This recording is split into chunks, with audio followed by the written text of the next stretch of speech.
TV조선 취재기자들이 전하는 뉴스의 중심 보도본부 한나인, 저는 신효섭입니다. 이재명 대표 체포동의안 반란표 사태 이후에 이 대표 본인을 비롯해서 민주당 지도부는 연일 단합을 강조하고 있습니다. 하지만 강성당원들은 미국에 머물고 있는 이낙연 전 대표의 영구 제명을 청원하는가 하면 이탈표 의원 색출 공세를 멈추지 않고 있습니다. 이에 대해 비명계 측은 이 대표의 퇴진 또는 당직 정지를 주장하며 맞서고 있는데요. 특이한 건 대부분 익명으로 언론의 입장을 전할 뿐 아직까지 공개적이고 조직적인 목소리는 내지 않고 있다는 겁니다. 준비한 영상 보신 다음 민주당 내홍 관련 소식부터 자세히 알아본 뒤 윤석열 대통령의 3.1절 기념사 논란으로 이어가겠습니다.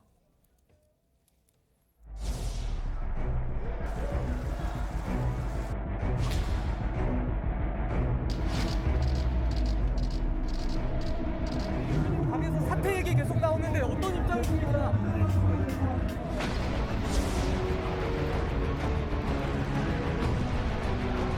앞에서는 부결한다라고 해놓고 뒤에서는 갑자기 그런 어떤 비밀스러운 행동으로 표를 모았다라는 것 자체가 올바르지 않은 정치다. 가결하기도 그렇고 반대하기도 붙자하기도 좀 양심상 그렇고 그래서 무효 처리해야 되겠다. 그런 부분들이 의사표시가 아닌가 싶습니다.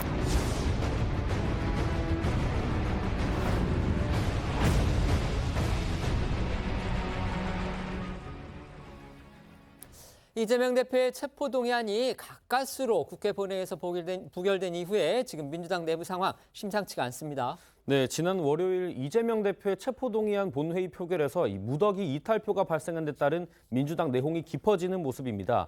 지도부는 이번 표결에 대한 책임을 추궁하면서 분열의 늪으로 걸어가는 게 윤석열 정권이 노리는 함정이라며 단결을 촉구하고 있지만 일부 친명계 강경파는 계속해서 비명계를 향한 불만을 표출하고 있고 비명계 일각에서는 이 대표 사퇴 목소리가 더 강해지고 있습니다.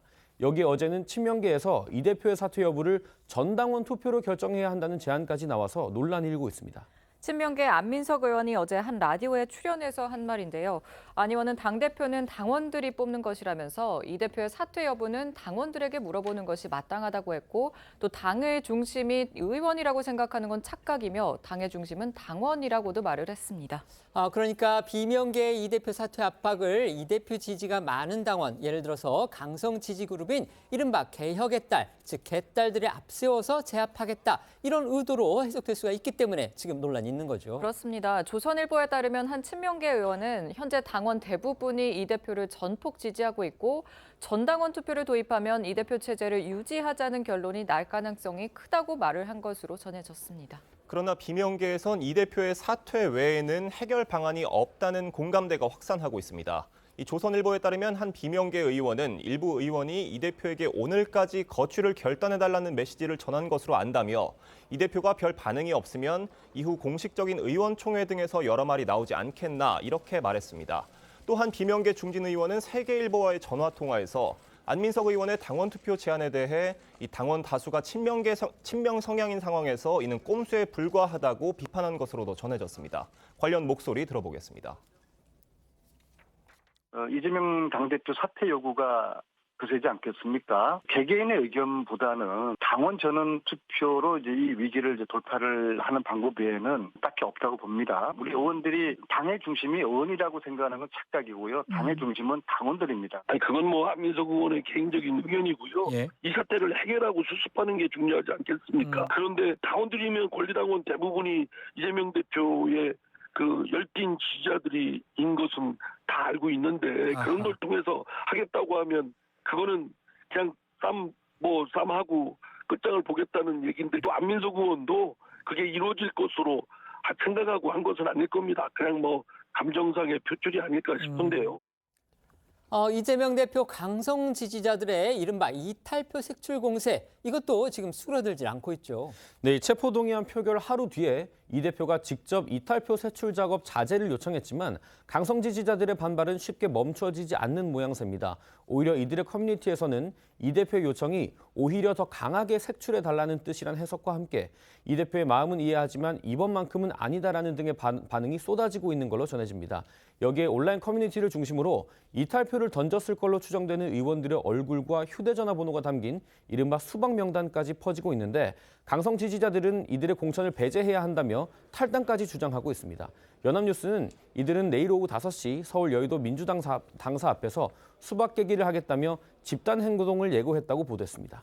다 아시는 것처럼 이제 수박은 겉과 속의 색깔이 다르다 이런 의미로요. 이 대표의 강성 지지자들이 이 반대파를 공격할 때 쓰는 그런 용어입니다. 네, 이처럼 일부 강성 당원 또는 이 대표 지지자들의 압박이 거세지면서 비명계 의원들은 고통을 호소하고 있습니다. 한 비명계 의원은 CBS 노컷뉴스와의 통화에서 수시로 전화와 문자가 폭탄처럼 쏟아져서 일상생활을 하기가 힘들 정도고 내용도 거의 협박 수준을 넘어서는 수위라고 말한 것으로 전해졌습니다. 몇몇 의원들은 아예 업무용 휴대전화 외에 또 개딸용 휴대전화를 또 따로 개통한 상태라고도 알려졌는데요.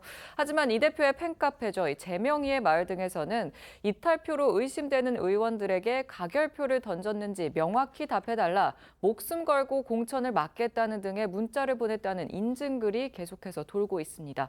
관련해서 오늘 비명계인 조홍천 의원의 이야기도 들어보시죠. 저 같은 사람이야 7년 내내 시달리는 사람이기 때문에 굳은 살이 배기고 내성도 생기고 해서 아무렇지도 않습니다만 처음 당하시는 분도 계실 거예요. 그분들은 뭐 놀라가지고 나는 부결표 던졌어요. 뭐 그런 분도 계시다고 하는데 처음에는 그렇게 뭐 놀라고 위축될지 몰라도 이게 강도가 좀 세지면은 그게 아마 거꾸로 갈 겁니다. 야, 이거 도저히 안 되겠구나. 그래서 오히려 그렇게 억압하는 쪽에 반대쪽으로 갈 가능성이 높습니다. 날라오는 문자를 보면은 뭐 저를 비롯한 타겟으로 삼은 의원들을 사람으로 생각을 하는지 모르겠습니다. 십자가 밟기를 강요당하는 듯한 그런 느낌입니다.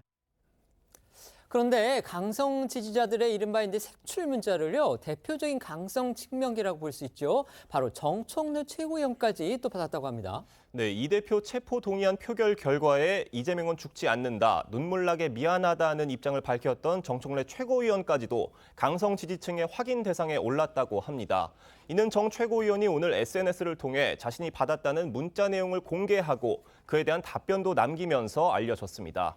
정 의원은 그래서 당원입니다. 의원님께서는 부결입니까? 가결입니까? 의견 표명해 주세요. 너무 한심해서 문자 보냅니다. 다음에 심판하겠습니다. 이런 문자가 와서 답변 드린다며 부결했다고 밝혔습니다. 이 대표 강성 지지층의 화살이 미국에 머물고 있는 이낙연 전 대표를 직접 겨냥하고 있는 점도 주목이 됩니다. 지난 대선 경선 경쟁자였던 이 전 대표가 비명계의 배후 세력일 거란 주장과 함께 이 전 대표를 당에서 영구 제명해야 한다는 청원글이 등장한 겁니다. 청원인은 이 전 대표를 지난 대선 경선 당시 대장동권을 터뜨려서 지금의 이 대표를 고통받게 만든 장본인이라고 주장을 했고요. 이 대표에게 구속영장이 청구되고 그 직후에 이 전 대표의 귀국과 근황이 언론을 통해서 보도됐다는 자체가 굉장히 의미심장하다며 지금 민주당의 반란과 분열의 씨앗은 이 전 대표에게 있다고 본다고도 했는데 이틀 전 올라온 이 글엔 이미 2만 명 이상이 동의를 한 상태입니다. 국민의힘에서는요, 이재명 대표가 이 같은 강성 지지자들을 앞세워서 위기 탈출을 시도하고 있다, 이렇게 비판하고 있죠. 네, 오늘 국민의힘 회의에서는 이 대표와 이 대표 강성 지지층을 향한 비판 발언이 쏟아졌습니다. 특히 정진석 비상대책위원은 이 대표를 대표가 아닌 의원이라고 칭하면서 날을 세웠는데요. 정 비대위원장은 민주당 의원들이 대거 찬성에 참여한 건 반란표가 아닌 정의와 용기 또 상식의 표심이었다면서 이재명 의원은 죽창가와 개딸들을 앞세워서 위기 탈출을 시도하고 있다, 이렇게 강하게 말했습니다. 또 어제 국민의힘에서는 바보야, 문제는 이재명이야, 이런 제목의 논평도 나왔습니다. 장동혁 원내대변인은 이번 표결은 이 대표가 스스로 당대표직을 내려놓고 법정에서 진실을 가릴 마지막 기회를 준 것이라면서 이 대표가 그 배려를 무시한 채 수박 색출에만 열을 올린다면 막장 드라마의 결말은 안 봐도 뻔하다고 꼬집었습니다. 오늘 국민의힘 회의 발언들 들어보시죠. 반란표가 아닙니다. 정의와 용기, 상식의 표심이었습니다. 그런데 이재명 의원은 죽창가와 개딸들을 앞세워 위기 탈출을 시도하고 있습니다. 죽창가와 개딸이라는 새로운 방탄복으로 사법 처리를 피해갈 수는 없습니다. 개딸이라고 불리는 이재명 대표 강성 지지자들의 행동도 민주당의 내홍을 더욱 격화시키고 있습니다. 수박을 색출하겠다며 44명의 의원 얼굴과 휴대전화번호가 담긴 수박 명단까지 돌고 있습니다. 아직 수박 나올 철이 되지 않았는데 좀 일찍 수박이 도는 것 같습니다. 이재명 대표는 동의안 부결 다음 날부터 이제 자신 나름의 민생 행보에 나섰는데요. 오늘은 공식 일정을 전혀 잡지 않았다고 합니다. 네, 그렇습니다. 당이 본격적인 내홍 국면에 들어갔지만 정작 이 대표는 잠시 숨고르기에 들어간 모습입니다. 이 민주당에 따르면 오늘 이 대표는 공식 일정 없이 당무 중심의 비공개 일정을 소화 중인 것으로 전해집니다. 이 체포동의안 전국을 거친 이 대표가 표결 결과를 받은 후에 처음으로 공식 일정이 없는 만큼 이 현안을 차분히 점검하고 앞으로의 행보를 구상하는 데 집중할 것이라는 관측이 나오고요. 이를 통해 이 대표가 빠른 시일 안에 당내 내홍의 해법을 모색하고 실행에 옮길 것이란 예상도 나오고 있습니다. 결국 이 같은 당내 내홍 수습할 책임 결국 이제 이재명 대표에게 있다 이렇게 볼 수가 있겠죠. 그렇다면 이 대표는 과연 이와 같은 당내 내홍 사태를 어떤 심경으로 보고 있을지, 또 과연 내분 수습을 위해서 적극적으로 나설 생각은 있는지, 그렇다면 또 과연 어떤 묘수를 찾을 수 있을지 여러 가지 궁금한 점들이 있습니다. 패널 듣기 한번 의견 여쭤보겠습니다. 먼저 말씀해 주시죠. 사실 당원 게시판이나 이런 데서는 지금 이재명 대표의 심경을 대변해서 개딸들이라고 하는 사람들이 이낙연 전 대표 영구 제명 등등 여러 가지를 지금 공세를 쏟아내고 있잖아요. 아마 이재명 대표는 이런 부분을 좀 관망하고 있을 것으로 보여요. 왜 그러냐면 당장 내일 재판을 준비해야 되잖아요. 그렇죠. 네. 재판 준비가 첫 재판이기 때문에 내일 선거법 위반 허위사실 유포 부분에 관한 재판이기 때문에 아마 굉장히 많은 신경을 써야 될 거고요. 그래서 아마 그것도 준비할 겸 약간 숨고르기에 들어간 것이다. 그걸 기화로 해서 약간의 관망기를 가질 것으로 보이고요. 내일 재판을 하고 나면 그러면 이제 본격적으로 이걸 어떻게 돌파할 것인가. 안민석 의원이 얘기한 재신임이라는 게 이제 전당원 투표 이런 거 아니겠습니까? 그런 것도 하나의 카드가 될 수 있을 것이고요.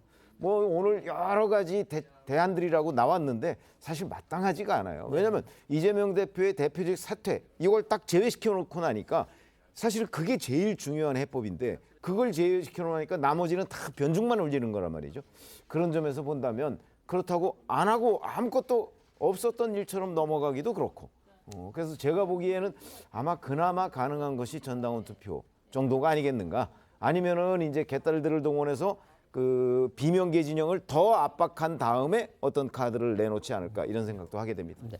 변호사님께는 지금 드렸던 질문에다가 더해서 하나만 더 여쭤보겠습니다. 아까 그 강성 지지자들이 그 이낙연 대표 이제 영구제명 이걸 하잖아요. 근데 사실 제가 그걸 보면서 조금 들은 의문이 뭐였냐면 지금 이재명 대표는 이번 수사가 이게 윤석열 검찰발 정치 탄압이다, 정치 보복이다 이렇게 얘기를 했는데 이 강성 당원은 지금 이 모든 사태의 출발점이 다 이낙연 대표에게서 온 것이다 이렇게 지금 얘기를 하고 있어서 뭔가 좀 서로 맞지 않는다 이런 느낌도 사실 듭니다. 그것까지 포함해서 한번 논평해 주시죠.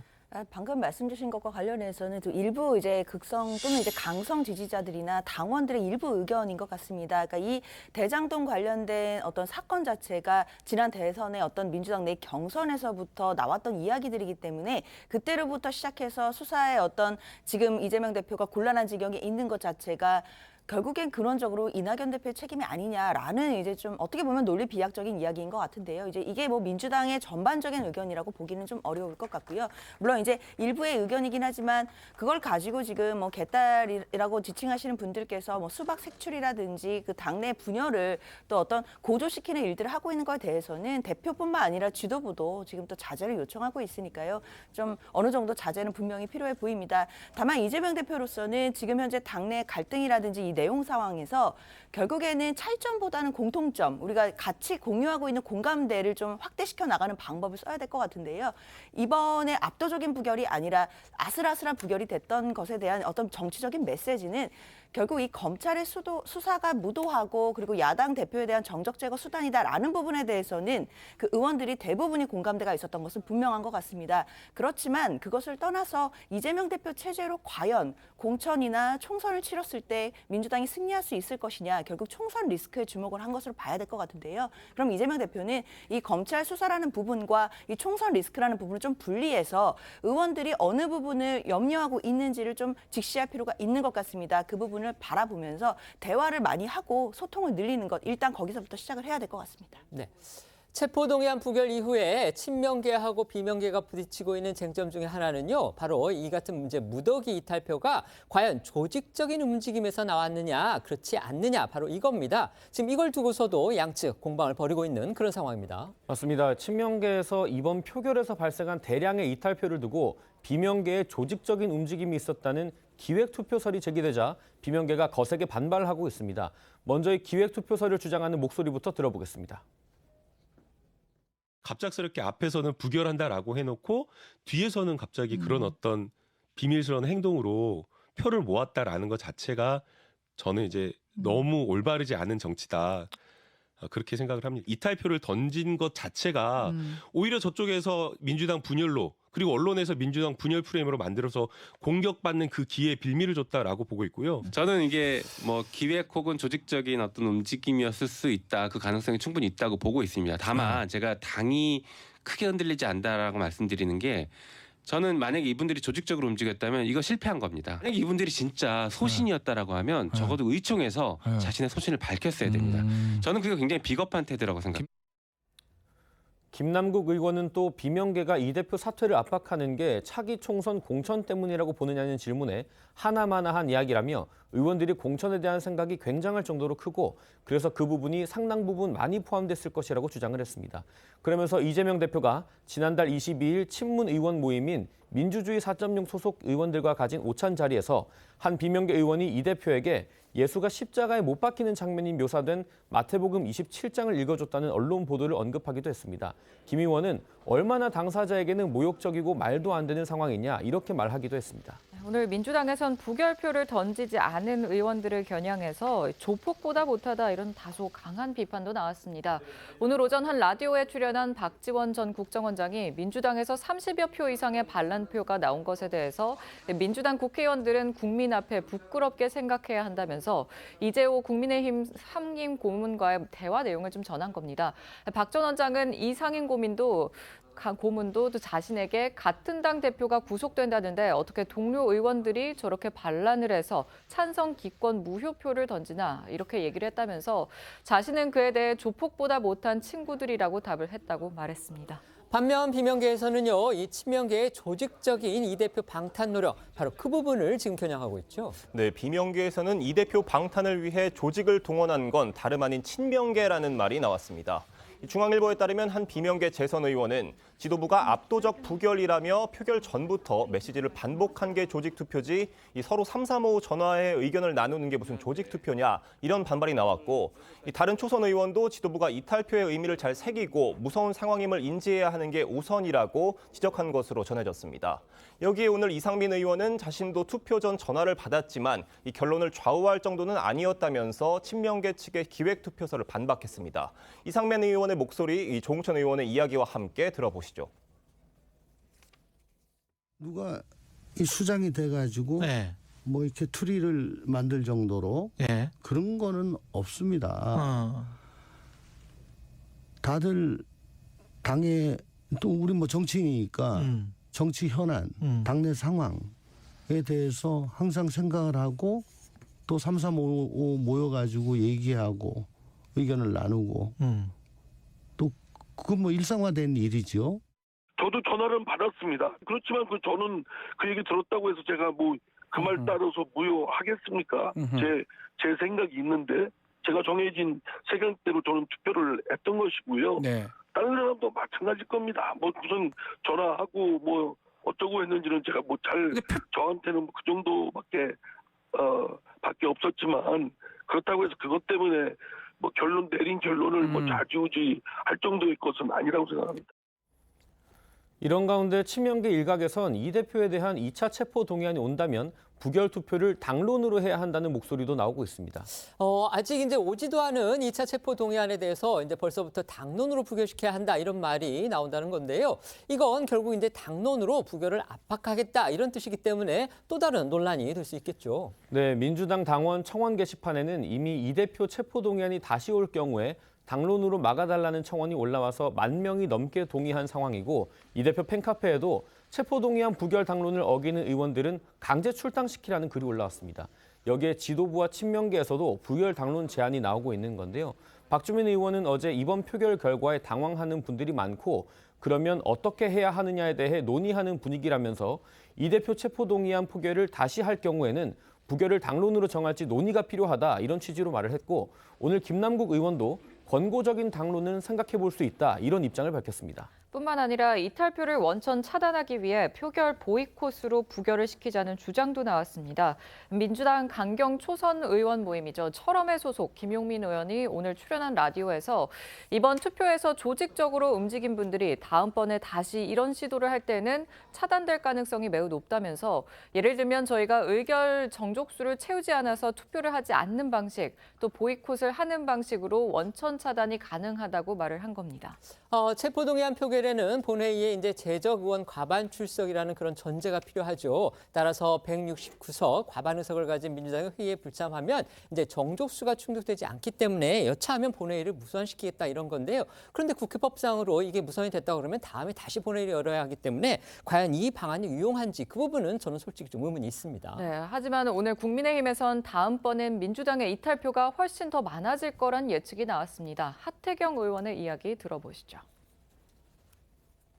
민주당 의원들 입장에서는 공천 문제도 있지만 이재명 대표 체제로 가면은 참패한다는 서울 같은 경우도 뭐 거의 다 진다는 이런 기류가 있습니다. 민주당 안에. 근데 이제 물러날 것 같지 않으면 강제로 물러나게 하겠다는 거죠. 그러면 뭐 감옥 보내는 방법밖에 더 있습니까?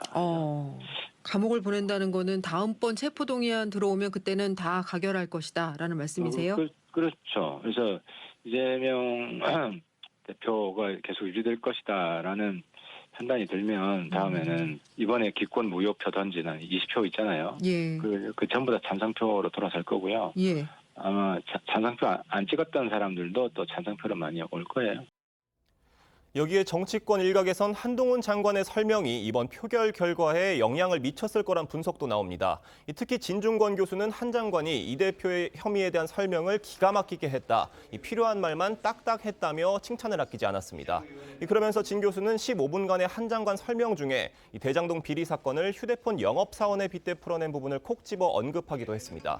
진 교수가 칭찬한 한 장관의 연설 내용 다시 들어보겠습니다. 영업사원이 100만 원짜리 휴대폰을 주인 몰래 아는 사람에게 미리 짜고 10만 원에 판 겁니다. 여기서 주인은 90만 원의 피해를 본 것이지 10만 원이라도 벌어준 것 아니냐는 변명이 통할 수는 없을 겁니다. 단군일의 최대 치적이 아니라 단군일의 최대 손해라는 말이 어울린다 하겠습니다. 지금 저희가 민주당이 이제 내용에 휩싸였다 이런 소식 전해드렸는데요. 결국 이 내용이 어떤 국면으로 전개되느냐 가장 중요한 그런 요소 중에 하나는 바로 이른바 비명계가 조직적이고 그리고 공개적으로 어떤 목소리를 낼 수 있느냐 바로 이겁니다. 지금 현재까지는 아까 제가 오프닝에서도 말씀을 드렸듯이 대부분이 익명으로 지금 주장들을 내놓고 있습니다. 아까 저희가 방송으로 전해드렸던 이상민, 조홍천 의원의 경우에만 지금 공개적으로 얘기를 할 뿐이고 다른 비명계 의원들은 대부분 다 익명으로 그러니까 자기 이름을 밝히지 않고 지금 주장을 내놓고 있기 때문에 과연 이것이 이 내홍 국면 그러니까 이 대표에 대한 공격을 강화해 나가는 데는 과연 어떤 변수가 될 수 있을지 결국 조직화를 할 만큼만 어떤 힘이 없기 때문인지 아니면은 아직까지는 어떤 세를 관망하면서 그 조직화를 시도하고 있는 물밑에서 그런 분위기인 건지 이 부분도 저희가 궁금해지는 겁니다. 어떻게 평가하십니까? 과거에도 이런 사례들이 꽤 있었거든요. 그때도 보면 이제 이렇게 익명으로 부글부글 끓다가 이게 이제 익명이 아니고 실명으로 나오는 순간이 있어요. 근데 그거는 뭐냐면 이런 거 한번 역으로 생각해 보시죠. 지금 이 시점에서 이재명 대표가 만약에 대표직을 내려놓는다고 하면 대안이 없잖아요. 네네. 결국 비대위로 가거나 뭐 이럴 수밖에 없는 것이고 그다음에 그렇지 그 다음에는 그러면 전당대회를 뭐 다시 열자 그랬을 경우에 누가 대표가 될 것이냐 뭐 이런 부분이 아직 그림이 안 그려져 있어요. 그래서 저는 아마 비명계들이 그런 그림들을 지금 그 335 모여서 얘기를 하고 있을 것으로 보여요. 그래서 일부 언론 매체에 보면 뭐 이낙연 전 대표, 뭐 정세균, 김부겸 전 총리 뭐 몸 풀고 있다 이런 얘기가 나오잖아요. 그게 그냥 나오는 얘기가 아니고 아마 그런 사람들 중심으로 뭔가 그 포스트 이재명 뭐 이런 거를 꾸려야 되는 것 아니냐 뭐 이런 얘기들이 지금 아마 비명계들 사이에 논의가 되고 있을 가능성이 있어요. 근데 이 사람들 중에 누구 하나가 만약에 결심을 한다면 그러면 지금 익명으로 나오는 사람들도 이제는 대안이 있잖아요. 그렇게 되면 그 사람들이 이제 실명으로 나오게 될 가능성이 높고 현재는 뭐 이상민 의원이나 조홍천 의원 같은 경우는 워낙 뭐 비명계로 명성이 자자한 분들이니까 그분들은 개의치 않지만 다른 사람들은 아직 대안도 없고 그렇다고 또 뭐 이상민 조홍천처럼 용기가 있는 것도 아니고 뭐 그래서 약간 관망하는 쪽에 있지만 그렇다고 그래서 자기가 또 목소리를 전혀 안 내고 있기에는 자기 뭐 일종의 정의감 같은 것이 용서를 하지 않고 약간 그런 갈등 과정 속에 있다. 그렇기 때문에 이재명 대표의 대안이 떠오르면 이 사람들이 실명화될 것이다. 저는 그렇게 봅니다. 그러니까 결국 이제 리더의 존재가 중요하다는 그렇죠. 그런 말씀이신 것 같아요. 말씀해 주시죠. 네. 일단 이 논의와 앞서서 이제 이번 그 체포동의안 부결 과정이 과연 조직적이었냐, 335였냐 이제 이것과 같은 결의 이야기인 것 같습니다. 이제 일각에서는 조직적이었다라고 보시는 분들도 있고 이제 비명계에서는 조직적이 아니라 335 이제 2심 점심으로 마음이 통했다라고 하고 있는데요. 이 결과 자체가 굉장히 좀 절묘한 부분이 있습니다. 압도적 부결은 아니지만 그렇다고 가결도 아닌 그 중간에 아슬아슬한 부결이기 때문에 상당히 이게 전략적으로 투표가 됐을 가능성은 분명해 보입니다. 만약에 335로 의원들이 뭐 2심 전심으로 투표를 했다라고 하더라도 정치적인 메시지를 굉장히 고도의 전략으로 보여주고 있으면 분명한 것 같고요. 그러면 적어도 이 투표가 있을 때부터 전략적으로 조직적으로 조직화가 되어 있거나 또는 그게 아니더라도 이제는 335 2심 전심으로 본인들이 나누었던 마음이 이번 투표 결과로 보여졌기 때문에 이제는 좀 나름대로 이른바 자신감을 좀 얻어서요. 조직화를 할 수 있는 가능성이 분명히 있다 보입니다. 지금 상당 부분 조직화가 이루어졌을 것으로 보이고요. 지금 익명 인터뷰가 여러 곳에서 나오고 있지만 위원님이 지적해 주신 것처럼 어느 정도 시점이 와서 본인들이 목소리를 본인의 어떤 이름을 밝히고 했을 때가 온다라고 한다면 본물 터지듯이 될 가능성 충분히 있다고 보입니다. 아까 저희 최병묵 의원께서도 말씀해 주셨듯이 이재명 대표 내일부터는 선거법 위반 혐의의 피고인 신분으로 법정에 나가서 재판을 받아야 합니다. 이번 달에만 격주로 3차례 출석할 예정이라고 합니다. 네, 이 대표는 내일 오전 서울중앙지법에서 열리는 공직선거법 위반 사건 첫 공판에 출석할 예정입니다. 말씀하신 것처럼 내일 첫 출석을 포함해서 이번 달에만 한 주 건너 금요일마다 총 3차례 법정에 설 예정인데요. 이 대표가 받고 있는 혐의는 허위사실 공표입니다. 크게 2가지 발언이 문제가 됐는데 먼저 지난 2021년 12월 당시 민주당 대선 주자였던 이 대표가 한 방송에 나와서 대장동 사업개발자로 수사 과정에서 극단적 선택을 했던 고 김문기 전 성남도시개발공사 처장에 대해 하위 직원이어서 기억이 나지 않는다고 주장을 한 겁니다. 이후 이 대표가 김 전 처장과 함께 해외 출장을 간 영상과 사진이 공개됐고 오랜 기간 아는 사이였다는 진술까지 나왔습니다. 이 때문에 검찰은 김 전 처장을 모른다는 이 대표의 발언이 거짓이라고 보고 허위사실 공표 혐의로 재판에 넘겼습니다. 이 발언과 함께 이 대표가 지난 2021년 10월 경기도 국정감사에서 내놓은 발언도 문제가 됐는데요. 당시 이 대표는 백현동 특혜 의혹에 대해 국토부가 협박을 해서 어쩔 수 없었다는 취지의 주장을 내놨는데 검찰은 당시 국토부의 요청이나 강요는 없었다고 보고 이 발언 역시 허위사실 공표로 판단했습니다. 문제가 된 이 대표의 2 발언 함께 들어보시죠. 산하 직원이고 뭐 해외 출장도 같이 갔는데 어떻게 모를 수 있냐 그러지만 제가 뭐 그 실제로 하위 직원이라서 기억이 안 나고요.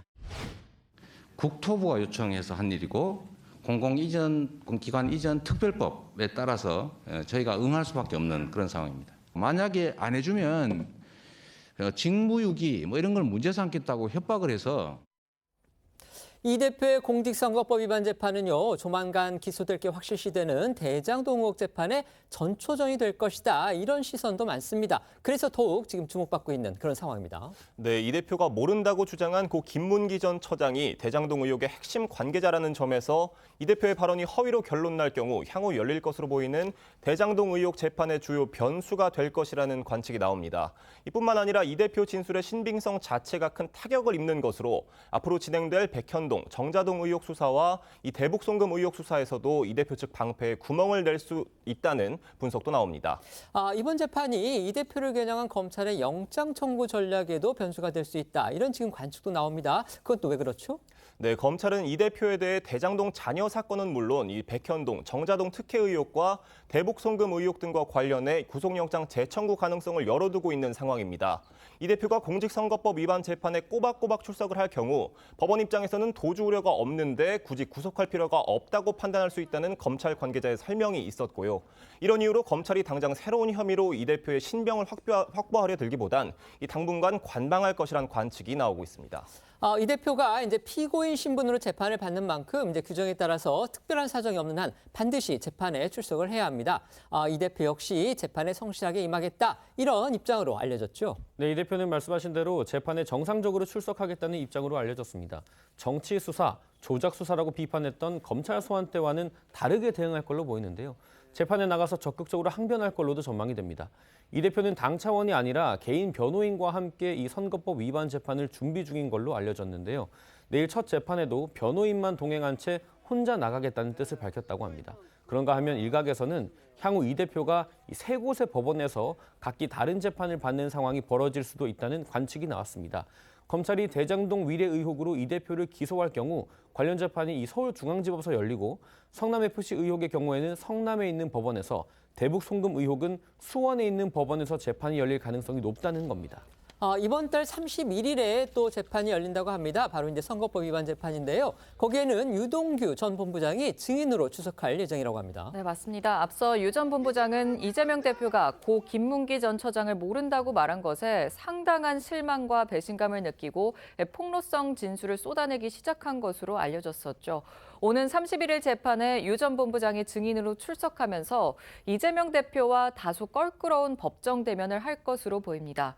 유 전 본부장 외에도 향후 이어질 재판에서 이재명 대표 측 요청으로 김용 전 부원장도 증인으로 출석할 것으로 알려졌고요. 특히 검찰 측이 증인으로 신청한 고 김문기 전 처장의 유족도 증인으로 출석할 것으로 알려져서 주목이 되고 있습니다. 김 전 처장의 유족은 앞서 이 대표가 김 전 처장을 모른다고 말한 것을 반박하면서 기자회견을 열기도 했었는데 당시 목소리 먼저 들어보시죠. 변호사 시절 때부터 면을 맺고 대장동 사업에 온몸과 마음을 바친 아버지를 이재명 후보님은 모른다, 기억이 안 난다. 이재명 후보는 왜 어째서 아버지를 모른다고, 기억이 안 난다고 거짓말을 하는 건지 궁금합니다. 이번 재판 결과 과연 언제쯤 나올지 그것도 궁금합니다. 네, 법조계에 따르면 통상 공직선거법 재판은 이 다른 재판보다 신속히 진행되고 법원 역시 공소 제기 후에 6개월 안에 1심 선고를 하라고 권고하고 있다고 합니다. 때문에 이 대표의 선거법 재판 1심 선고 역시 비교적 빨리 나올 가능성이 있습니다. 이 고 김문기 전 처장을 모른다는 발언과 백현동 특혜 의혹이 국토부 압박 때문이라는 발언이 당시 대선 주자였던 이 대표가 당선을 목적으로 허위 사실을 말했다고 볼 수 있는지가 재판의 쟁점으로 이 다른 재판에 비해 쟁점이 비교적 단순 명확하다는 점에서 빠른 재판이 가능할 수 있다는 겁니다. 재판 결과에 따른 후폭풍도 사실 주목됩니다. 이제 가정이긴 하지만요. 만에 하나 최종심까지 이 대표가 유죄가 될 경우에 이 대표의 다음 대선 출마 전략 자체가 위협받을 수도 있다. 지금 이런 관측이 벌써부터 나오는 거죠. 네, 이 대표가 받고 있는 허위사실 공표 혐의는 공직선거법 250조 1항에 따라 5년 이하의 징역 또는 3천만 원 이하의 벌금에 처해지는 중죄입니다. 여기에 선거법 사건은 100만 원 이상 벌금이 확정되면 당선 무효가 되고 5년간 피선거권도 제한됩니다. 때문에 만약 이 대표가 벌금 100만 원 이상 당선 무효형을 확정받을 경우에 다음 대선 출마가 어렵게 되는 등 정치적 후폭풍은 클 수밖에 없는데요. 민주당 차원에서 선거법상 정당이 공천한 후보가 대선에 출마해 낙선했더라도 해당 후보가 선거법 위반으로 이 벌금 100만 원 이상을 확정받으면 소속 정당이 보전받았던 선거 비용을 반환해야 하기 때문에 민주당이 선거관리위원회에서 보전받은 대선 비용 434억여 원을 돌려줘야 하는 상황입니다. 유동규 전 본부장은요, 유튜브를 통해서 이재명 대표를 겨냥한 폭로전 계속 이어가고 있는데요. 얼마 전에는 이 대표가 겁이 많아서 법원에 동행할 사람을 동원해달라고 했었다. 이런 또 주장을 내놨습니다. 네, 지난달 28일 유튜브를 통해서 공개된 내용이죠. 유 전 본부장은 이 대표가 과거 선거법 위반으로 공판을 받을 때 직원을 데리고 오든지 사람을 동원하라는 연락을 받았다고 주장하고 나섰습니다. 이 대표가 혼자 법원 가는 걸 굉장히 싫어했던 것 같다. 겁이 많다고 덧붙이기도 했는데요. 그리고 유 전 본부장은 정진상 전 실장, 김용 전 부원장과 이른바 도원 결의를 했을 당시에 정 전 실장이 우리가 나라를 먹자, 성남시장은 그 출발이다. 이런 취지의 말을 했다고도 주장했습니다. 김만배 씨와 인연을 맺게 된 과정에 대해서도 털어놨는데 이 정 전 실장이 처음에는 김만배 씨에 대해 부정적이었지만 나중에는 자신보다 더 친해졌다고 밝히기도 했습니다. 이 관련 발언들 들어보겠습니다. 도원결의 할 때 정진상이 딱 그러더라고. 우리 나라를 먹자. 성남시장은 출발이다. 궁극적으로는 이재명을 대통령 만들자. 그런 꿈을 갖고 시작한 거예요. 김만배가 높은 분들하고 검찰총장이 되신 분하고 통화하는 걸 들었어요. 세다. 김만배라는 사람 만났는데 세다. 생각보다. 그래가지고 정보나 이런 것들 교환하면 상당히 우리한테도 불리하지 않을 것 같다. 제가 그 이야기를 했더니 정진상이 처음엔 그랬어요. 천지 삐까리 까졌다. 뻥이 심한 거 아니냐. 이제 그러다 난 다음에 나중에 만났죠. 결국은 이제 나중에 만나게 되니까 거기서 이제 지들끼리 더 친해지대. 유동규 전 본부장, 이재명 지사가 당시에 이제 성남시장에 당선된 다음에 자신이 성남시의 시설관리공단 본부장 자리를 맡게 된 과정도 얘기를 했는데요. 앞서 이 대표가 경기지사 시절 국정감사를 받으면서 했던 얘기와는 조금 내용이 상반된 것이어서 또 눈길을 끌었습니다. 네, 유동규 전 본부장은 자신이 성남시 시설관리공단 본부장을 맡게 되자 이 대표가 사장이나 이사장을 하지 왜 본부장을 했냐 이렇게 했다더라 좀 주장을 내놨습니다. 또 정 전 실장은 부담되니 본부장이 편하다 이렇게 답을 했다고 들었다는 말도 했는데요. 말씀하신 대로 앞서 이 대표는 유동규 전 본부장이 측근이 아니라고 주장을 하면서 그 정도 역량이 있었으면 본부장이 아닌 사장을 시켰을 것이라고 주장한 바 있습니다. 관련해서 유 전 본부장의 목소리와 과거에 나왔던 이 대표의 목소리 이어서 들어보겠습니다. 이제 선거가 끝나고 도시공사에 그 당시 시설관리공단에 이제 본부장으로 이제 가게 됩니다. 이재명 그때 당시 시장이 사장으로 하지 왜 이사장으로 하지 왜 본부장으로 했냐 이렇게 이야기를 했대요. 정진상이 이사장 하면 행사도 많이 다녀야 되고 그다음에 이제 총을 집중 맞아야 되니까 너무 좀 부담되니까 차라리 그냥 본부장이 편하다 그렇게 이야기를 했다고. 성남시장으로 처음 당선된 게 2010년 6월이죠. 그때 당선된 이후에 얼마 안 돼서 유동규 씨를 성남시설관리공단 기획본부장으로 임명했는데 유동규는 내 말이 곧 이재명 말이라고 이렇게 주민들에게 얘기하고 있는 걸 알고 계셨습니까? 이 당시에? 유동규는 그런 정도 역량이 있으면 제가 사장을 시켰을 텐데 정말로 유동규에게 권한을 줘서 유동규가 주도적으로 개발하게 하려고 했으면 유동규를 사장을 시켰겠죠. 근데 본부장 아닙니까? 네, 관련해서 한동훈 법무부 장관은 지난달 27일 이 대표에 대한 체포동의 요청 사유를 설명하면서 이 대표가 정진상과 유동규에게 자리를 줘서 직보를 하게 만들었다 이렇게 말을 하기도 했죠. 당시 한 장관의 목소리도 들어보겠습니다. 이재명 시장은 2010년 성남시장에 당선되자 원래 없던 6급 정책비서관 자리를 정진상을 위해서 위인설관하고 그 6급에게 임기 8년 내내 분신처럼 성남시의 업무를 맡겼습니다. 이 시장은 선거를 도와준 유동규에게 성남시 시설관리공단과 도시개발공사 기획본부장 자리를 주고 공사 사장 등 정상적인 보고 체계를 무력화하고 정진상과 자신에게 직보하게 했습니다.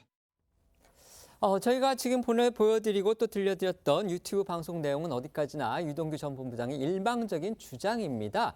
그래서 그런지 정진상 전 실장 측은 당장 법정에서 유 전 본부장의 유튜브 출연을 제지해달라 이렇게 재판부에 요청을 했다고 합니다. 재판부가 어떤 반응을 보였는지도 또 알려졌죠. 네, 지난 28일 정 전 실장에 대한 재판이 진행이 됐는데요. 이 자리에서 정 전 실장 변호인은 유동규 전 본부장이 100회 이상 유튜브에 출연하겠다고 하는데 이 통상적 재판 전례에서 찾아볼 수 없는 이례적인 일이라며 유 전 본부장이 자제하도록 재판부가 소송 지휘를 해달라고 요청을 했다고 합니다.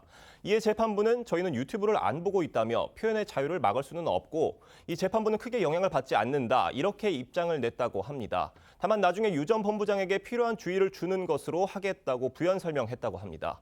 관련해 정진상 전 실장 측 변호를 맡고 있는 조상호 민주당 법률부위원장은 어제 한 라디오 인터뷰에서 이 재판부가 충분히 주의를 주겠다고 말했다는 점을 강조했고요. 유 전 본부장은 일방적으로 여론전을 펼치고 있는데 이 정 전 실장은 구속되어 있어 반박을 펼칠 수도 없다며 공정한 재판을 하려면 정 전 실장도 풀어줘야 하는 것 아니냐 이렇게 목소리를 높였습니다. 들어보겠습니다.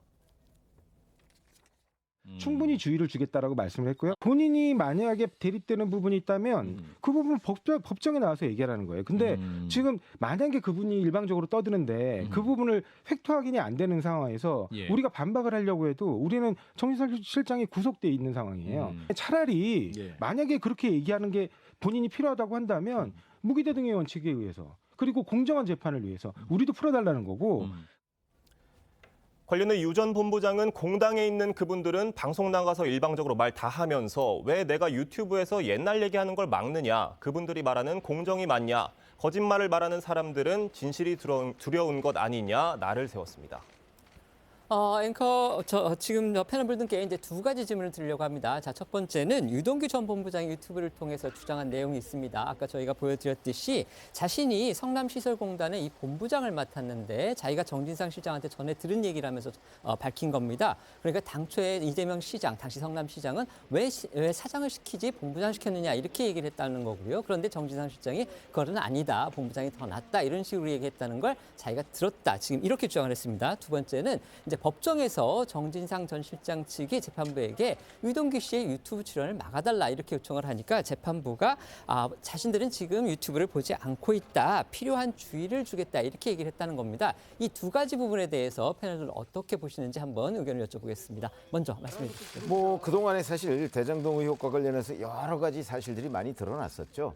그런데 황무성 성남도시개발공사 사장 처음 임명할 때부터요. 전문가를 모셔오라 이렇게 지시를 받았다는 거 아니에요? 그래서 그 황무성 전 사장을 물색한 사람이 유동규 본부장입니다. 네네. 그러니까 객관적으로 보면 그리고 실제 나중에 황무성 전 사장 보고 나가라고 통보한 사람도 유동규 전 본부장이죠. 그러니까 사장을 좌지우지하는 본부장이었다. 이렇게 평가하는 게 맞고요. 그 성남도시개발공사의 그 말은 사장과 본부장이지만 실질적인 서열은 본부장이 높았다. 그런 점에서 본다면 지금 저는 유동규 전 본부장이 얘기하는 것이 당시 정황과 맞는다고 보고요. 그다음에 유동규 씨가 유튜브에 나와서 주장하는 바는 사실은 뭐 그거는 본인의 과거 얘기를 하는 거고 뭐 새로운 내용도 전 크게 없습니다. 아직까지는 그렇습니다. 네. 그 뭐 앞으로 뭐 그 나오더라도 저는 검찰에서 본인이 진술한 내용 정도가 아닐까 싶은데 그 사람이 그렇게 얘기하는 거를 재판부가 어떻게 막을 수가 있겠습니까? 뭐 그래서 만약에 정말 그 정진상 씨가 맞고 싶다면 그럼 뭐 별도로 가처분 신청을 하든가 뭐 해서 재판부의 판단을 받아보면 좋고 기본적으로 이런 문제는 재판부가 결정을 하겠죠. 그것이 재판에 영향을 미친다라고 판단을 해서 하지 말라고 하면 아마 진짜 그 조상호 부위원장 말대로 그 적절한 게 아니고 충분히 주의를 줘서 못하게 할 수도 있을 것이고 근데 현재 그 재판부가 앞에 부분 얘기한 것 있잖아요. 유튜브를 안 본다. 네네. 영향이 없다. 뭐 이런 점으로 봐서는 아마 그냥 그 지나가는 말 정도로 뭐 그냥 주의를 주는 정도. 그러니까 실질적으로는 별 영향이 없을 것이다. 저는 이렇게 봅니다. 네, 말씀해 주시죠. 재판부가 이야기한 것 자체가 이제 본인들도 유튜브를 보지 않고 그리고 이제 재판에 영향이 없다라고 이제 말씀하셨다고 하는데요. 뭐 그것은 당연한 것 같고 더 나아가서는 사실 유동규 전 본부장이 지금 유튜브라는 매체를 통해서 쏟아내고 있는 여러 진술들이 법정에서는 사실상 크게 의미가 있는 내용들은 없습니다. 그리고 법적으로 증거가 되기도 어려운 것이고요. 증거가 되기 위해서는 법정에서 본인이 진술을 해야 되는 것이지 유튜브를 통해서 뭐 100회가 넘는 동안 뭐 많은 이야기들을 쏟아내겠다라고 얘기를 했지만 그 내용의 면면들을 본다고 한다면 사실 법적으로 뭐 의미가 있는 내용이라기보다는 조금 더 자극적인 이야기들이나 뭐 뒷얘기 같은 것들을 풀어내는 부분이거든요. 이것은 의도상으로 봤을 때는 결국 이재명 대표에 대해서 정치적으로 공격이라든지 흠집을 좀 내보려는 의도가 있지 않느냐라고 이제 의심할 수밖에 없는 대목인 것 같고요. 그런 면에서 본다면 쏟아 나오고 있는 뭐 자신이 본부장이 됐었던 어떤 그런 일화라든지 뭐 그 전에 뭐 도원결이라든지 이런 부분들도 예전에 조금씩 알려졌던 이야기지만 본인의 육성으로 좀 더 뭐 이재명 대표와의 어떤 그 유착 관계를 정황적으로 더 입증하는 내용이다라고 이제 이야기를 하는 것 같습니다. 다만 재판부에서도 이 부분은 전혀 재판에 영향이 없다고 하는 만큼 법정에서는 크게 의미는 없을 것 같고요. 다만 윤도균 전 본부장은 지금 이 사건과 관련해서 피해자 신분이 아닙니다. 재판을 받고 있는 피고인인 거고요. 그리고 정진상 실장과는 마찬가지로 좀 적대적이라고 할 수 있는 그런 공동 피고인 상황이기 때문에 과연 이렇게 유튜브에 나와서 본인의 이야기를 하는 것 자체가 법적으로는 도움이 되지 않을 것 같다라는 부분도 좀 고려해야 될 것 같습니다. 네.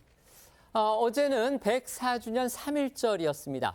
윤석열 대통령이 취임 후에 처음으로 참석을 했는데요. 이재명 대표를 5개월 만에 다시 만나서 눈길을 끌었습니다. 마침 국회에서 윤 대통령이 재가해서 넘긴 이 대표의 체포동의안이 가까스로 부결된 직후여서 더욱 시선을 모았습니다. 네, 어제 윤 대통령은 기념사를 하기 위해 이재명 대표는 제1야당 자격으로 각각 참석했는데요. 말 그대로 짧은 만남이 카메라에 포착됐습니다.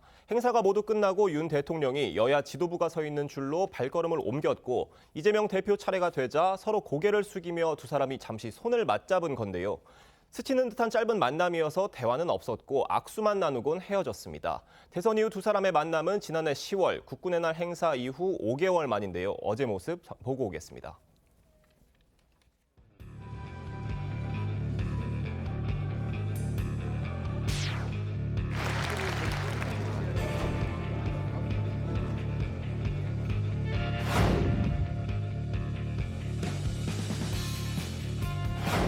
권력과 권력을 가지고 장난하면 그게 깡패지 대통령이겠습니까?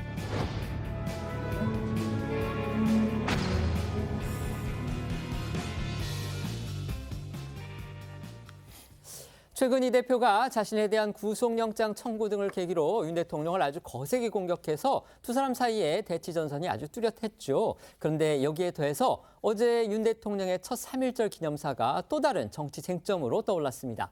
윤 대통령이 과거 대통령들이 의례적으로 내놓았던 과거사 관련 대일본 비판을 거의 하지 않고 미래에 강한 방점을 찍은 것, 이 부분을 지금 이재명 대표가 강하게 문제 삼고 나섰습니다. 네, 취임 후에 처음으로 3.1절 기념사에 나선 윤 대통령은 미래를 위해서 역사를 잊지 말아야 한다고 강조를 했죠. 이어 한일 관계에 대해서 일본은 과거 군국주의 침략자였지만 이제는 협력 파트너라면서 한일 관계 개선 의지를 밝혔는데요. 윤 대통령 목소리 먼저 듣고 오겠습니다. 존경하는 국민 여러분, 3.1운동 이후 한 세기가 지난 지금 일본은 과거 군국주의 침략자에서 우리와 보편적 가치를 공유하고 안보와 경제 그리고 글로벌 아젠다에서 협력하는 파트너가 되었습니다. 특히 복합 위기와 심각한 북핵 위협 등 안보 위기를 극복하기 위한 한미일 3자 협력이 그 어느 때보다 중요해졌습니다. 이것은 104년 전 조국의 자유와 독립을 외친 우리 선열들의 그 정신과 결코 다르지 않습니다.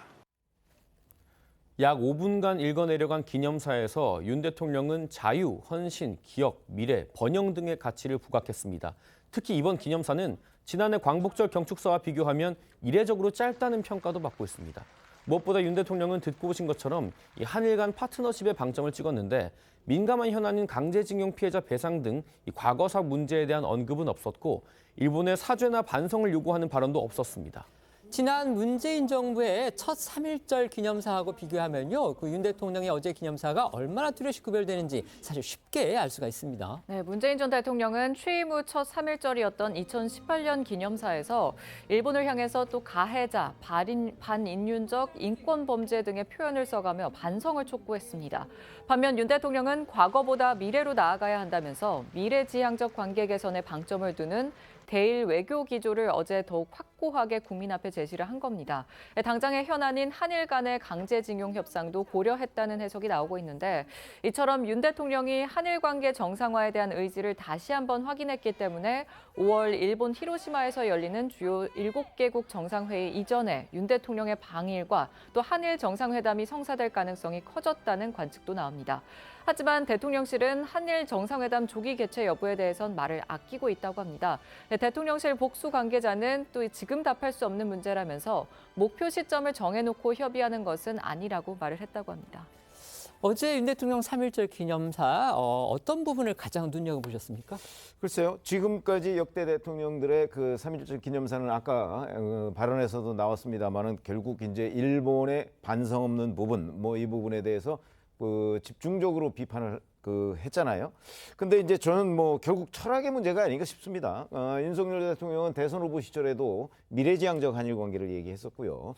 그리고 기본적으로는 한일 협정이나 아니면 김대중 오부치 선언 이후에 한일 관계의 과거는 잊지는 말되 그러나 미래지향적으로 나가야 한다는 그런 확고한 철학 아래 어제도 3.1절 기념사를 한 것이 아닌가 싶은 생각이 들고요.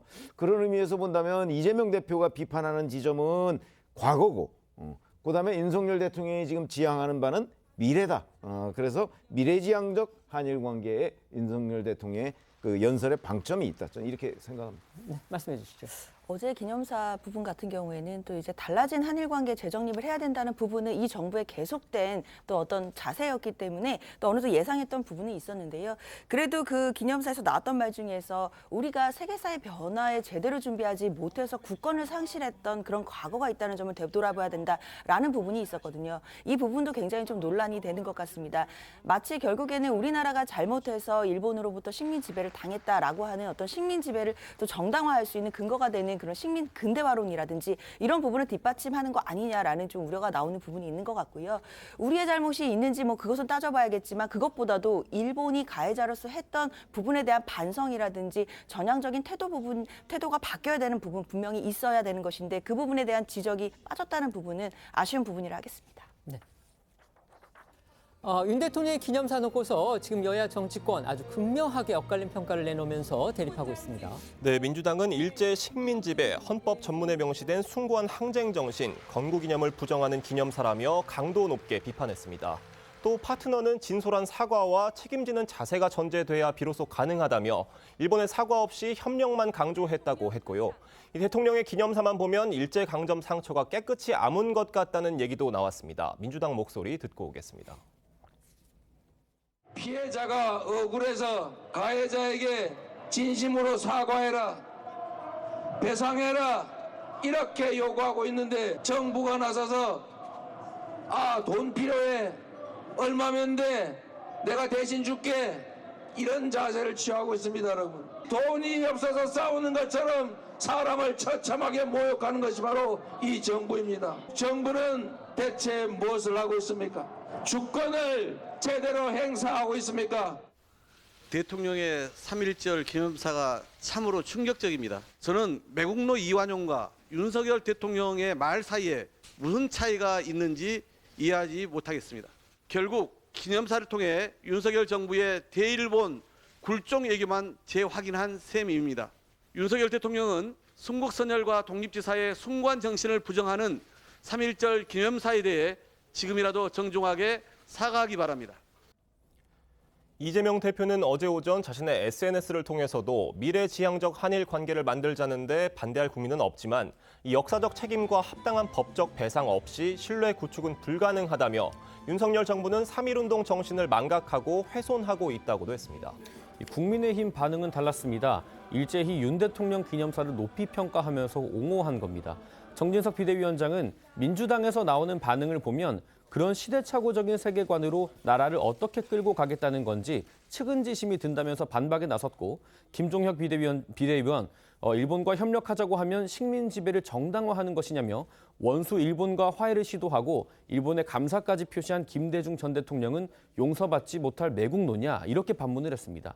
그리고 오늘 라디오에 출연한 하태경 의원은요, 윤 대통령의 기념사를 호평하면서 이제 한국이 일본을 향해 승자 포용력을 보여줄 시기라고 주장을 했습니다. 목소리 듣고 오겠습니다. 분명히 그 과거 군국주의의 침략자였다라는 점을 분명히 했고, 그러나 우리 시대 상황이 변하는 거에 대해서도 우리가 관심을 가져야 된다는 뜻 아니겠습니까?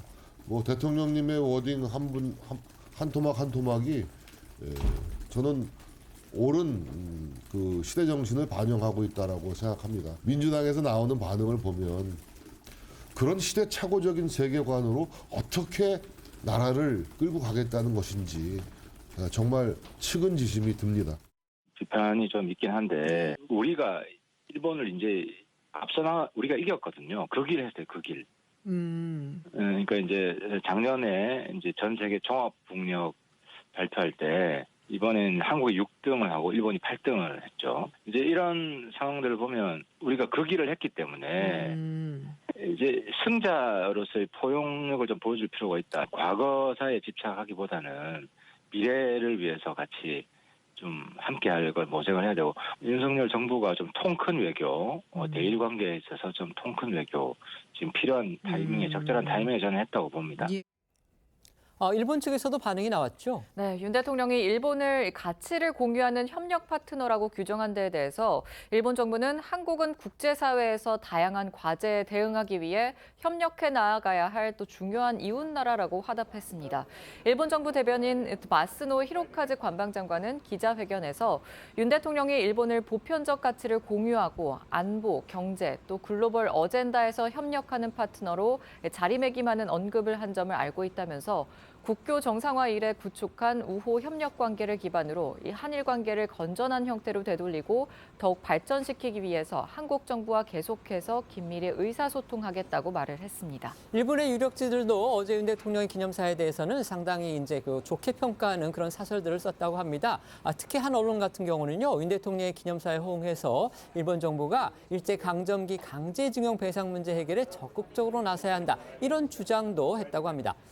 미국 정부도 윤 대통령 기념사를 또 긍정적으로 평가했다고 해요. 네, 미 국무부는 윤 대통령은 한일 양국이 공유하는 가치를 바탕으로 일본과 더 협력적이고 미래지향적인 관계에 대한 비전을 분명히 했다면서 우리는 이 비전을 매우 지지한다고 말을 했다고 합니다. 어제 3.1절 기념식에서 이제 좀 논란이 된 부분이 있었습니다. 바로 이제 행정안전부가 만들어서 내건 그 독립운동가 현수막이 있었는데 거기에서 또 특정 인물이 빠져서 지금 논란이 되고 있죠. 네, 행안부는 안창호, 김구, 유관순, 이봉창, 이회영, 박은신, 안중근, 김규식, 민영환, 신채호, 윤봉길 의사 등 11인의 사진을 행사 배경으로 내걸었는데 여기에 이승만 전 대통령이 포함되지 않았기 때문입니다.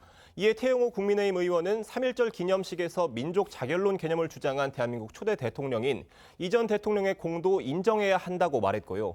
박민식 보훈처장은 3.1절 행사는 행안부 소관이지만 이 전 대통령이 빠진 건 솔직히 아쉽다며 훈격으로 보나 임시정부 초대 국무총리와 초대 대통령을 역임한 위상으로 보나 이 독립운동에서 이 전 대통령을 빼놓고 이야기할 수 없다고 설명하기도 했습니다.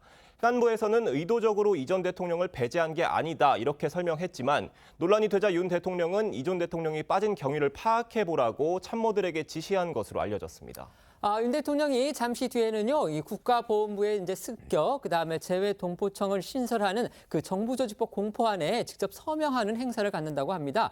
대통령실이 이 행사에 상당히 공을 들이고 있다고 합니다. 네, 역대 정부를 통틀어서 부처 신설 또는 승격과 관련한 법안에 전자결제가 아니라 대통령이 직접 서명하는 행사를 갖는 건 이번이 처음입니다. 지난달 28일 국가보훈처를 국가보훈부로 격상하는 정부조직법 개정안을 의결하면서 국가보훈처는 창설 62년 만에 부로 승격하게 됐습니다. 사실 세계 최고 수준의 보훈제도, 그다음에 국민들한테 이 보훈 문화를 깊이 뿌리내린 나라 하면 역시 미국을 들 수가 있죠. 1988년 10월이었습니다. 로널드 레이건 당시 미국 대통령이 이 제대 군인처를 제대 군인부로 승격하는 그 법안에 서명을 했는데 일명 그 보훈처법에 대통령이 직접 서명을 하는 행사를 가져서 당시에도 화제가 됐었죠. 네, 이 레이건 대통령은 당시 재정 감축 속에서도 제대 군인처를 연방정부의 14번째 내각급 부서로 승격시키면서 이 보훈의 위상을 크게 강화한 바가 있죠. 윤 대통령 역시 보훈부 승격의 의미가 크고 보훈 대상자에 대한 최대한의 예우를 강조하려는 취지라는 게 이 대통령실의 설명입니다. 윤 대통령은 보훈의 중요성을 강조하는 메시지도 낼 걸로 보이는데 행사에는 지난 2002년 제2차 연평해전에서 전사한 고 윤영아 소령의 부모, 김신조 사건으로 순직한 고 최규식 경무관의 유가족, 지난 2010년 천안함 폭침 당시에 전사자인 김태석 원사의 딸 등이 초청됐다고 합니다. 이들 외에도 해당 서명식에는 독립유공자와 호국유공자 등 보훈 관련 인사 50여 명도 참석할 예정입니다. 윤 대통령의 어제 3.1절 기념사를 두고서 우리 정치권에서는 지금 논란이 뜨거운데요. 일본 정부의 반응은 일단 호의적인 듯합니다. 그렇다면 이제 지금 강제징용 배상 문제 등을 비롯해서 한일 간의 현안들이 있는데 이제 일본 정부가 과연 어떻게 호응을 하느냐, 이 부분 저희가 이제 지켜봐야 될 그런 부분인 것 같습니다. 일본 정부 어떤 성의를 보여야 된다고 생각하십니까? 그렇죠. 뭐 잘 아시다시피 지금 현재 그 언론 보도에 보면 그 일본이 이제 배상 기업에서 주요 이제 한일 관계에서 우리 강제징용을 했던 기업들이 뭐 빠진다 이런 보도도 있습니다. 근데 그게 아직 뭐 완벽하게 결론이 난 건 아닌 것 같고요. 한일 간의 논의가 계속되고 있는 거죠. 이런 부분에서 뭐 사실 어느 한쪽이 완승을 하거나 완패를 하는 경우는 저는 없다고 생각을 합니다. 1968년 한일협정이 그랬듯이 양국에서 서로 미래지향적으로 나가기 위해서는 어떤 성의를 보여야 하느냐 하는 자기네들의 마지노선이 있을 거거든요. 이런 부분에서 일본도 자기들 그 주장만 고집할 것이 아니고 우리의 입장과 어느 정도의 절충점을 찾아가려는 노력, 그게 없으면 이 협상은 매듭지어지기가 굉장히 어렵죠. 아마 일부 매체에서는 벌써 그런 일본의 양보 뭐 이런 부분을 권유하고 있다고 해요. 일본 정부도 이런 부분을 이번 기회에 확실하게 정리하고 넘어가면 아마 그런 것들이 그 보답이 아닐까 이렇게 생각을 합니다. 네, 어쨌든 지금 피해자와 가해자는 분명히 있는 겁니다. 그런 사안에 대해서 가해자가 성의를 표시하고 사과하는 그런 문제는 절대로 양보해서는 안 될 그런 선이라는 우리 국내 여론을 일본 정부가 잘 알아야 할 것으로 그렇게 생각이 됩니다. 지금부터는 오늘 하루 놓치면 안 될 핫한 뉴스를 모아 전해드리는 어쩌다 이런 일이 코너로 이어가겠습니다.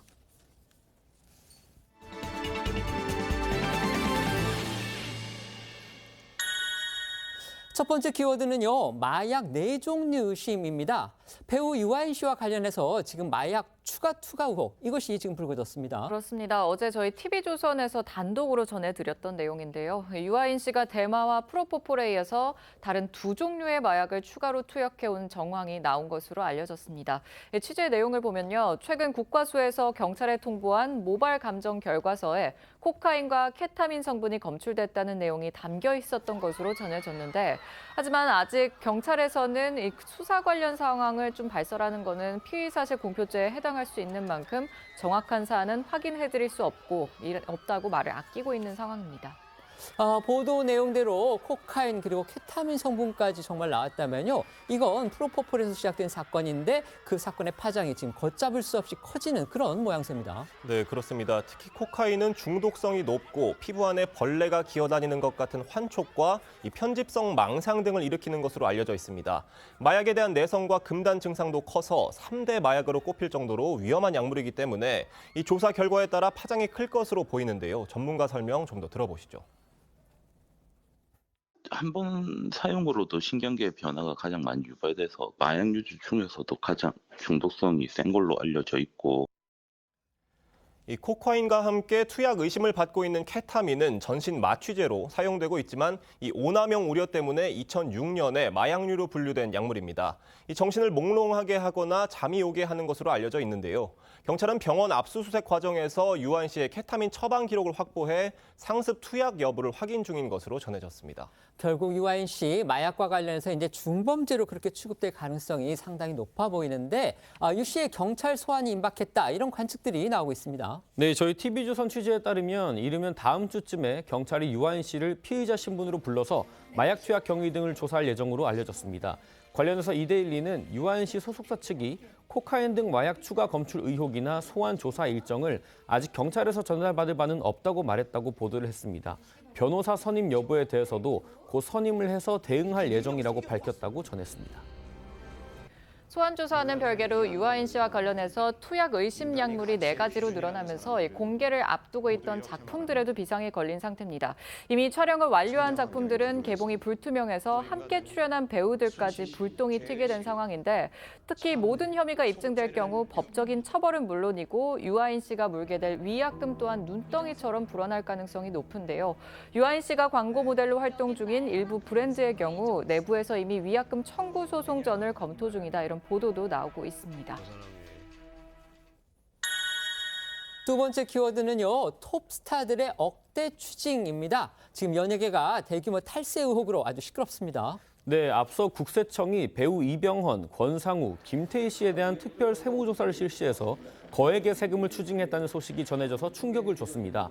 드라마 파친코로 월드스타로 떠오른 배우 이민호 씨도 국세청으로부터 특별 세무조사를 받고 추징금을 낸 사실이 오늘 오전에 뒤늦게 알려졌는데요.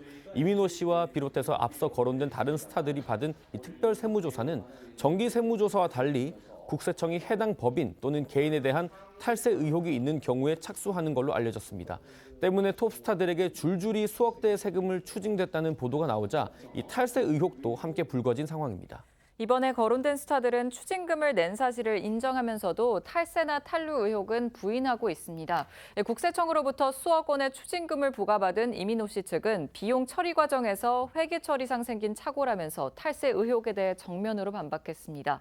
또 지금까지 세금을 성실히 납부해왔고 또 단 한 번도 불미스러운 일이 없었다고 강조하면서 이번 문제는 불법 초상권 사용 피해 보상금의 과세 대상 여부에 대한 해석 차이로 발생한 사안이라고 해명하면서 또 추징금 역시 성실하게 납부했다고 주장했습니다. 역시 수억 원의 추징금이 부과된 것으로 알려진 김태희 씨 측도 탈세는 아니라는 입장입니다. 이 소속사 측에 따르면 전 소속사와의 계약이 만료되는 시점에 광고 모델료 입금이 다소 늦어지면서 이 모델료를 김태희 씨의 개인 매출로 봐야 한다는 국세청과의 이견으로 인해서 발생한 일이라고 해명하면서 이 세금과 관련한 추가적인 부분을 냈을 뿐이라고 주장했습니다.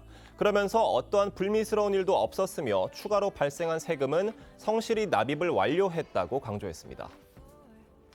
세무조사 결과 이제 10억 원대의 추징금을 부과받은 것으로 알려진 이제 권상우 씨입니다. 권상우 씨는 그런데 이른바 이제 슈퍼카 그 부분과 관련한 의혹도 지금 나오고 있죠. 네, 권상우 씨는 앞서 한 매체를 통해서 본인이 세운 법인 명의로 수억 원에 달하는 슈퍼카 5대를 구입해서 이 순이익을 줄이는 방식으로 이걸 탈루에 활용한 것 아니냐 이런 의혹이 불거지기도 했습니다.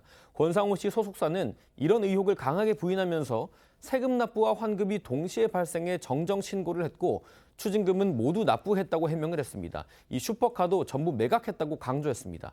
하지만 이 해명에도 과거 모범 납세자로 선정됐던 권상우 씨의 이력이 언급되면서 논란은 쉽게 가라앉지 않는 모양새입니다. 앞서 특별 세무조사 후 추징금을 부과받은 것으로 알려진 이병헌 씨 측 역시 회계 처리 과정에서 생긴 문제라는 입장을 전한 바 있습니다. 이 논란이 된 스타들의 해명처럼 고의로 세금을 누락한 것이 아닌 회계 처리상의 실수인지는 조세 당국의 조사를 통해 가려질 것으로 보입니다. 이와는 별개로 공인으로서 사회적 역할이 있는 만큼 세금과 관련한 부분은 더더욱 세심하게 챙겼어야 한다는 지적도 나옵니다. 말 그대로 정말 톱스타들입니다. 그런데 이제 수억 원대의 추징을 받았어요. 그런데 국세청이 이제 형사처벌이나 형사고발 같은 건 아직은 하지 않은 걸로 봐서 이게 지금 탈세인지 단순한 어떤 계산 착오인지 이 부분이 이제 궁금하긴 합니다. 어떻게 보셨습니까? 일단 그 부분은 아마 국세청에서 조금 더 사실관계를 조사를 해볼 것으로 보이긴 합니다. 세금을 우리가 세무조사가 나왔을 때 처벌을 받게 되는 경우에는 단순히 그냥 회계 처리상의 실수로 세금을 누락되는 그런 부분을 처벌하는 것이 아니라 고의적으로 뭔가 서류를 위조한다든지 아니면 고의적으로 속일 마음으로 조세를 포탈했을 경우에는 정말 조세 포탈범이 돼서 강한 처벌을 받게 되거든요. 이번 경우에도 만약 이 톱스타들이 그냥 단순히 회계 처리를 실수하는 것을 넘어서서 정말 고의로 세금을 누락할 고의로 어떤 뭐 작업들을 했던 것을 아닌지를 아마 국세청에서 살펴볼 것이고 그런 부분에서 뭔가 문제가 있다라고 한다면 이 문제는 추징금 납부에서 끝나지 않고요. 앞으로 형사 처벌 문제가 될 수 있기 때문에 좀 더 조사 결과를 봐야 될 것 같습니다. 네. 세 번째 키워드 보겠습니다. 향수 박인수 별세입니다. 성악가인 박인수 전 서울대 교수가 별세했다는 그런 소식이 전해졌습니다. 그렇습니다. 박인수 전 서울대 교수는 정지용 시인의 대표작에 곡을 붙인 이 향수를 가수 이동원 씨와 함께 불러서 국민 테너로 많은 사랑을 받아왔었죠. 지난달 28일 향년 85세의 나이로 별세했다는 소식이 전해졌습니다. 박인수 전 교수는 1983년 서울대 교수로 부임한 뒤 2003년 퇴임할 때까지 300회가 넘는 오페라 무대에 올랐고요. 2011년에는 은관 문화훈장을 받은 바 있습니다. 특히 1989년에는 발표했던 이 향수, 지금까지 130만 장 이상이 팔리면서 크로스오버의 명곡으로 손꼽히고 있습니다. 여기서 잠시 고 박인수 전 교수와 고 이동원 씨가 함께 부른 향수를 잠시 들어보겠습니다.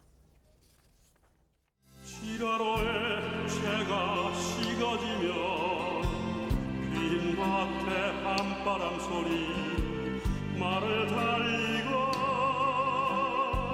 얇은 졸음에 겨운 늙으신 아버지가 지평에를 돌아 보이시는 곳 그것이 참 꿈에